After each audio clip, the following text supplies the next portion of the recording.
प्राचीन समय की बात है। एक बार एक राजा ने अपने मंत्री से कहा, क्या मैं इस नगर का सबसे बुद्धिमान व्यक्ति हूँ?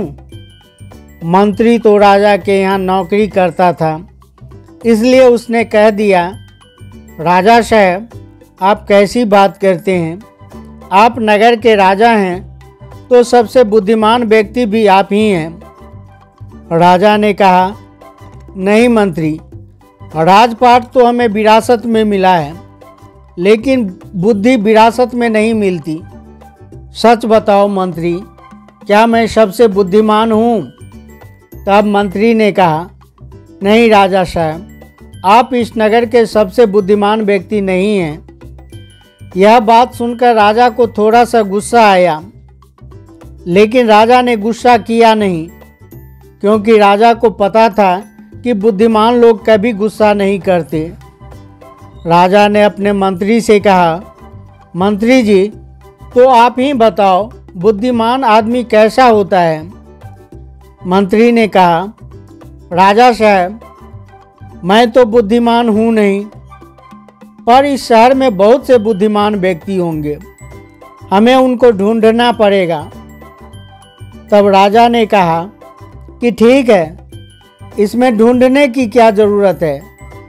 हम यहाँ के राजा हैं और आप नगर में ढिंढोरा पिटवा दीजिए कि जो बुद्धिमान आदमी हो वह हमारे राज्य में आ जाए। उसको राजा साहब बुला रहे हैं। यह बात सुनने के बाद मंत्री बोले, राजा साहब, बुद्धिमान आदमी कभी भी अपने आप को बुद्धिमान नहीं कहता, इसलिए अगर हम ढिंढोरा पिटवा भी देंगे तो हमारा महल मूर्खों से भर जाएगा, क्योंकि मूर्ख आदमी ही अपने आप को बुद्धिमान समझता है और वह अपने आप को बुद्धिमान साबित करने के लिए यहाँ आकर अनाप शनाप बात करेगा। इसलिए हमें कोई और रास्ता ढूंढना पड़ेगा। उसके बाद मंत्री जी रात भर सोचते रहे कि ऐसा कौन सा तरीका हो सकता है जिससे बुद्धिमान व्यक्ति हमारे राजा के पास आ जाएं। दूसरे दिन मंत्री जी राजा के पास जाते हैं और कहते हैं, राजा साहब, आपके लिए एक बहुत अच्छी तरकीब है। यदि हम यह तरीका अपनाते हैं तो बहुत जल्दी बुद्धिमान आदमी हमारे पास आ जाएगा और हम उसे पकड़ लेंगे। राजा ने कहा, ठीक है, बताओ कौन सा तरीका है? मंत्री जी ने कहा कि हम पूरे नगर में एक ढिंढोरा पिटवा देते हैं कि जो कोई भी व्यक्ति हमारे राजा को कोई ऐसी बात बताएगा जो राजा साहब कभी ना सुनी हो, तो उन्हें 1000 मोहरें इनाम दिया जाएगा। यह सुनने के बाद राजा साहब थोड़ा हैरान सा हुआ और कहने लगा, मंत्री जी, आप क्या चाहते हैं कि हम कंगाल हो जाएं? ऐसी तो बहुत सारी बात है जो हमने नहीं सुनी है, और कोई आदमी आकर हमें बताएगा तो हमें 1000 मोहरें देनी होगी, और भला वह व्यक्ति बुद्धिमान कैसे हो सकता है? मंत्री जी ने कहा, राजा साहब, इसका भी एक तरीका है। अगर आपको कोई भी नई बात बताएगा तो आप कह दीजिएगा कि यह बात तो आप पहले से सुन रखी है, और यदि आप ऐसा कह देंगे तो आपको 1000 मोहरें नहीं देनी पड़ेगी। लेकिन जो बुद्धिमान आदमी होगा वह आपसे कोई नई बात नहीं करेगा, बल्कि वह आदमी मोहरें पाने के लिए कुछ ऐसा तरीका अपनाएगा कि आपके पास कोई रास्ता ही नहीं बचेगा और आपको वह 1000 मोहरें देनी ही पड़ेगी। यदि कोई ऐसा आदमी हमारे सामने आएगा तो हम उसे पकड़ लेंगे, क्योंकि वही आदमी बुद्धिमान होगा। राजा ने पूरे राज्य में ढिंढोरा पिटवा दिया। बहुत सारे लोग आने लगे, राजा को नई नई बातें बताने लगे। राजा हर बात को सुनकर यही कहता कि यह बात तो हमने सुनी हुई है। दूसरे राज्यों से भी लोग आने लगे, 1000 मोहरों की लालच में बहुत सारे लोगों ने अलग अलग बातें बताई। कोई आदमी बहुत पुरानी बात बताता तो कोई व्यक्ति बहुत दूर की बात बताता, लेकिन हर बात को सुनकर राजा साहब यही कहता कि यह बात तो मैंने पिछले साल ही सुनी है, यह बात तो मैंने अपने पिताजी से सुनी है। ऐसे करते करते बहुत लोग आए और हर आदमी की बात सुनने के बाद राजा यही कहता कि यह बात तो मैंने सुन रखी है। थोड़े दिन बाद एक साधु राजा के दरबार में आता है और कहता है कि राजा साहब, क्या नई बात बताने पर आप यहाँ मोहरें बांटते हैं? राजा ने कहा, हम कोई नई बात बताने पर मोहरें देते हैं, लेकिन बात ऐसी होनी चाहिए जो हमने कभी ना सुनी हो। साधु ने कहा, ठीक है राजा साहब, यह बात मैंने अपने दादाजी से सुनी थी। मेरे दादाजी बताया करते थे कि हमारे परदादा के पास बहुत ज़्यादा धन था और आपके परदादा जो पृथ्वी सिंह थे वह यहाँ के राजा थे। लेकिन एक बार ऐसा हुआ जो शायद आपको भी पता नहीं होगा। पृथ्वी सिंह जब यहाँ के राजा थे उस समय हमारे नगर में एक अकाल पड़ा था, जिस वजह से लोगों का बहुत ज़्यादा नुकसान हुआ और राजपाट में धन की कमी हो गई थी और मेरे परदादा के पास बहुत ज़्यादा धन था। आपके परदादा ने मेरे परदादा से 2000 सोने की मोहरें उधार ली थी। मेरे दादाजी हमेशा कहा करते थे कि यदि पृथ्वी सिंह जी मेरे पिताजी का 2000 मोहरें लौटा देते तो हम कभी गरीब नहीं रहते। अब देखो ना राजा साहब, मेरे परदादा जी ने आपके परदादा जी की मदद की, इसलिए हमारे परदादा गरीब हो गए। फिर हमारे दादाजी भी गरीब रहे, पिताजी भी गरीब रहे और मेरा भी एक गरीब परिवार में जन्म हुआ, इसलिए मैं साधु बन गया। मुझे पता था कि यदि मैं आपके पास आऊँगा तो आप वह मोहरें वापस तो देंगे नहीं, क्योंकि आपने वह बात सुनी ही नहीं। लेकिन आपने यह कहा कि कोई नई बात मुझे बताएगा तो 1000 मोहरें मिलेंगे, इसलिए मैं आपको यह बात बताने आ गया ताकि आपको इतनी पुरानी बात का पता चल सके।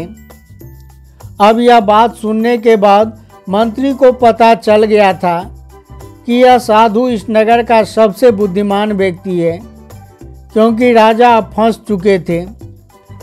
अब राजा अगर यह कह देते कि यह बात मैंने नहीं सुनी तो शर्त के मुताबिक 1000 मोहरें उस आदमी को देना पड़ता, क्योंकि राजा ने इसी बात का ढिंढोरा पिटवाया था कि कोई नई बात मुझे बताओ जिसे मैंने पहले कभी नहीं सुना है। यदि राजा यह कह देते कि यह बात तो मैंने पहले से सुन रखी है तो फिर उसे 2000 मोहरें उसे वापस लौटाना पड़ता। अब राजा भी समझ चुका था और मन ही मन हंस भी रहा था कि बुद्धिमान आदमी ने किस तरह से हमें फंसाया है। उसके बाद राजा उस साधु के चरणों में गिर पड़ा और कहा, हे साधु महाराज, हम तो यह देखना चाहते थे कि हमारे नगर में सबसे बुद्धिमान आदमी कौन है, और मेरे मंत्री जी के बीच एक शर्त लगी थी कि हमारे राज्य में मुझसे भी ज़्यादा कोई बुद्धिमान आदमी है तो हम उस बुद्धिमान आदमी को पकड़ लेंगे। और देखो, आज हमने आपको पकड़ लिया। उसके बाद सारी बात साधु को भी समझ में आ गई थी। साधु ने कहा, राजा साहब, मैं तो बस इस होड़ को ख़त्म करना चाहता था। मुझे जब पता चला कि आप मोहरें बांट रहे हो तो पूरे नगर में किस तरह भाग दौड़ मच गई। सब लोग अपना अपना काम धाम छोड़कर इस काम में लग गए। अब देखो ऐसा कितना दिन चलेगा। यदि वे अपना काम धाम छोड़कर इस काम में लगे रहेंगे तो हमारे राज्य का क्या हाल हो जाएगा। मैं तो बस इस बात को ख़त्म करना चाहता था, इसलिए मैंने यह तरकीब अपनाई। इसके बाद वह राजा कहते हैं, साधु बाबा, लेकिन एक बुद्धिमान आदमी होता कैसा है और उसमें कौन कौन से खास गुण होते हैं जो उसे बुद्धिमान बनाते हैं।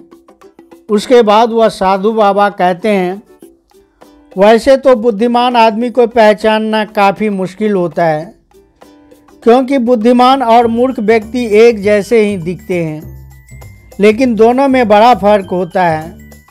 आज मैं आपको ऐसी बातें बताता हूँ जिससे आप एक बुद्धिमान आदमी का पता लगा सकते हैं।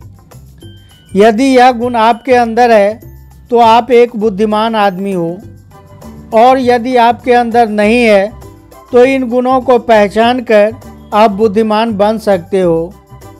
उसके बाद साधु बाबा कहते हैं कि बुद्धिमान आदमी का सबसे पहला गुण होता है कि वह हर काम को समय के अनुसार करता है, फालतू समय का भी उपयोग में ले लेता है, और इसके लिए वह सबसे महत्वपूर्ण कामों को सबसे पहले करता है। बुद्धिमान लोग हमेशा समय को धन से अधिक महत्व देते हैं, क्योंकि वे लोग इस बात को अच्छे से समझते हैं कि इस दुनिया में समय ही वह चीज़ है जो सबसे निश्चित मात्रा में है और जिसे किसी भी तरीके से बढ़ाया नहीं जा सकता है। इसलिए वह हर काम की सूची बनाते हैं और उन्हें समय पर पूरा करने का प्रयास करते हैं। बुद्धिमान लोग अपने काम को टालते नहीं हैं। आलस्य को वह अपना सबसे बड़ा शत्रु मानते हैं। वह खुद को भी इन आदतों का कभी शिकार नहीं होने देते। काम को टालने की आदत जो है वह इंसान को कभी आगे बढ़ने नहीं देती। दूसरा गुण जो बुद्धिमान व्यक्ति की पहचान होता है वह होता है कि उसको किसी से कोई शिकायत नहीं होता। वह समझते हैं कि इंसान गलतियों का पुतला होता है, इसलिए माफ़ कर देना ही इंसान का सबसे बड़ा गुण होता है। यदि बुद्धिमान आदमी के सामने कोई आदमी गलती भी कर देता है तो वह उसको सिर्फ समझाता है, न कि उस पर गुस्सा करता है, क्योंकि उसे पता है कि इंसान से गलतियां होती ही रहती है और बुद्धिमान आदमी अपनी गलतियों से ही सीखता है। यदि वह गलती कर भी देता है तो उसे पता होता है कि गलती एक बार ही करूँगा, उस गलती को दोबारा से कभी नहीं दोहराऊंगा। कहते हैं इंसान एक बार गलती करता है, लेकिन वही गलती कोई इंसान अगर दोहराता है तो वह इंसान बुद्धिमान नहीं बल्कि मूर्ख होता है। इसलिए बुद्धिमान आदमी गलती कर भी देता है तो वह एक बार ही करेगा और उस गलती से बहुत कुछ सीख भी लेगा।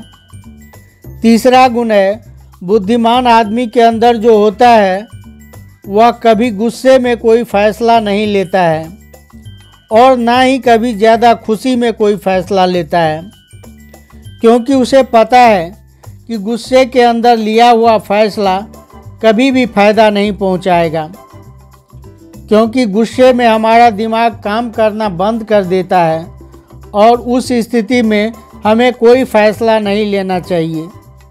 और दूसरी बात है कि खुशी में भी कोई फैसला नहीं लेना चाहिए, क्योंकि जब हम खुश होते हैं तो हम बहुत ज़्यादा उत्तेजित होते हैं और उस वक्त हम जो भी फैसला लेते हैं वह उत्तेजना के बस होकर लेते हैं और उत्तेजना में लिया गया फैसला पछतावे का कारण बनता है।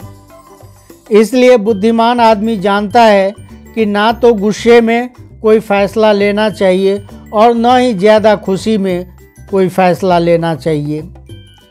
इसलिए जब कोई बुद्धिमान आदमी फैसला लेता है तो वह बैठकर शांति के साथ धैर्य से सोचता है कि इसका क्या परिणाम होगा।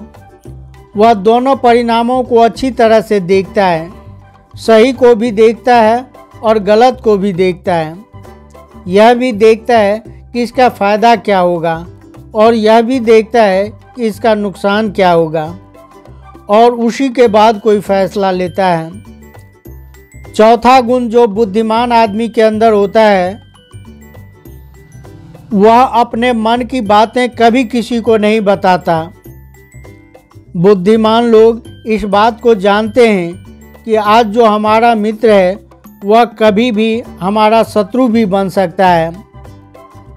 अपनी व्यक्तिगत बातें, अपनी कमजोरियां, अपनी ताकत किसी के सामने नहीं बताते, लेकिन ज़्यादातर लोग अपने मन की बातें, अपने घर की बातें, ऐसी बातें जो दूसरों को नहीं बतानी चाहिए वह भी दूसरों को बताते रहते हैं। उसके बाद उन्हीं बातों की वजह से फंस जाते हैं। उन्हें दुख मिलता है, धोखा मिलता है, फिर वह परेशानी में पड़ जाते हैं, दूसरे लोगों को दोष देते हैं। इसलिए बुद्धिमान आदमी ऐसा कभी नहीं करता, क्योंकि उसे पता है कि घर के भेद या अपने भेद दूसरों को बताएंगे तो इससे हमारा ही घाटा होगा, हमें ही नुकसान होगा। पांचवा गुण जो एक बुद्धिमान आदमी के अंदर होता है, वह सब लोगों से बातचीत करते हैं। ऐसा इसलिए करते हैं ताकि हर किसी का तजुर्बा सीखने को मिल जाए। वे इस बात को समझते हैं कि किसी भी क्षेत्र का सफल आदमी सिर्फ कुछ ही मिनटों में उन्हें वह बातें बता सकता है जिसे सीखने में उन्हें सालों लग जाते हैं। एक बुद्धिमान आदमी सफल व्यक्ति के साथ साथ उसकी असफलताओं से भी सीखता है और उन सभी बातों पर अमल करता है जो उसके सीखने लायक होती है, क्योंकि एक व्यक्ति यदि अपने जीवन में सीखने की कोशिश करता है तो उसकी उम्र कम पड़ जाती है।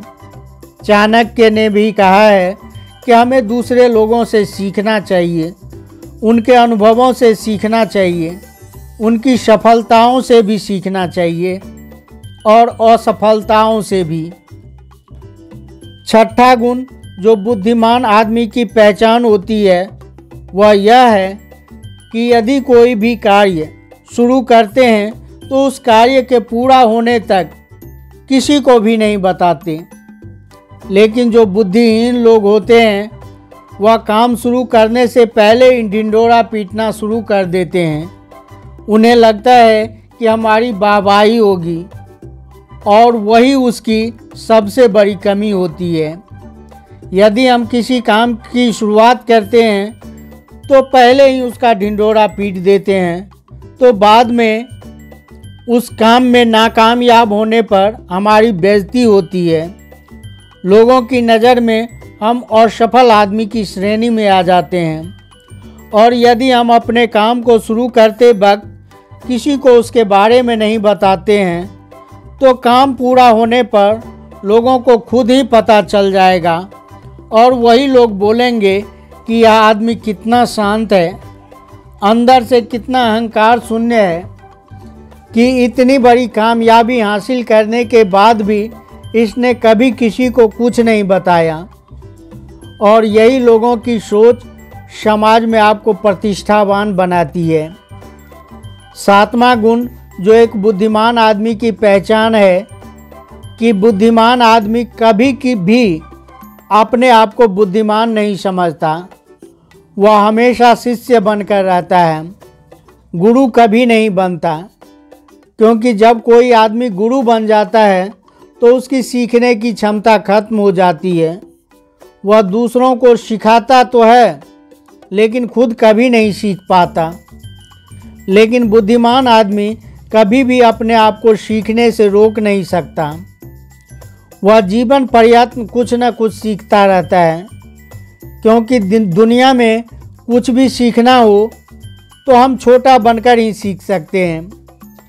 बड़ा बनकर, अहंकार से भरकर, अपने आप को बुद्धिमान समझकर कोई चीज़ सीखी नहीं जा सकती। इसके बाद वह साधु बाबा कहते हैं कि इसलिए राजा साहब आपने इतना अच्छा तरीका निकाला एक बुद्धिमान आदमी को पकड़ने के लिए। यदि आप सीधे ही लोगों को यह बताते कि कोई बुद्धिमान आदमी हमारे राज्य में है तो वह आ जाओ, तो बहुत सारे मूर्ख लोग आ जाते।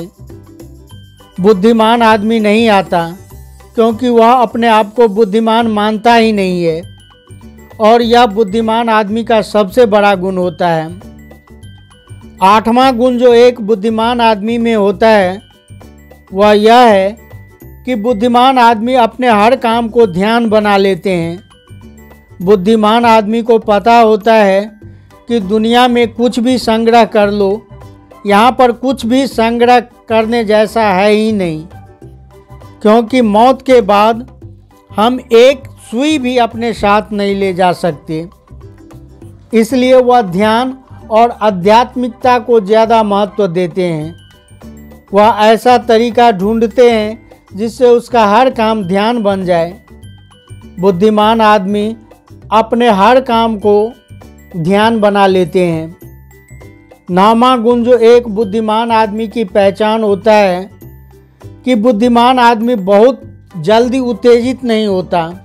चाहे कितना भी बुरा समय हो, चाहे कितना भी अच्छा समय हो, वह स्थिर बने रहते हैं, वह शांत बने रहते हैं, और यही उसकी बुद्धिमानी की सबसे बड़ी पहचान होती है। आम आदमी थोड़ी सी खुशी मिलने पर बहुत ज़्यादा उत्तेजित हो जाते हैं, या फिर थोड़ा सा दुख मिलने पर बहुत ज़्यादा दुखी हो जाते हैं। लेकिन एक बुद्धिमान आदमी जानता है कि समय हमेशा बदलता रहता है। यही समय की आदत है, यही समय की फितरत है। समय कभी भी बदल सकता है। अच्छा समय बुरा हो सकता है और बुरा समय अच्छा हो सकता है। इसलिए वह दोनों पहलुओं को सोचकर चलता है और दोनों पहलुओं से बाहर आकर उन पहलुओं को देख पाता है। तो मित्रों, कैसी लगी यह कहानी आप कमेंट सेक्शन में ज़रूर बताना, और अच्छी लगी हो तो इस चैनल को सब्सक्राइब करके शेयर भी अवश्य करना, ताकि इसका लाभ दूसरों को भी मिल सके। तो मिलते हैं फिर अगली वीडियो में एक नई ज्ञान चर्चा के साथ। वीडियो के अंत तक बने रहने के लिए धन्यवाद। जय हिंद, जय भारत।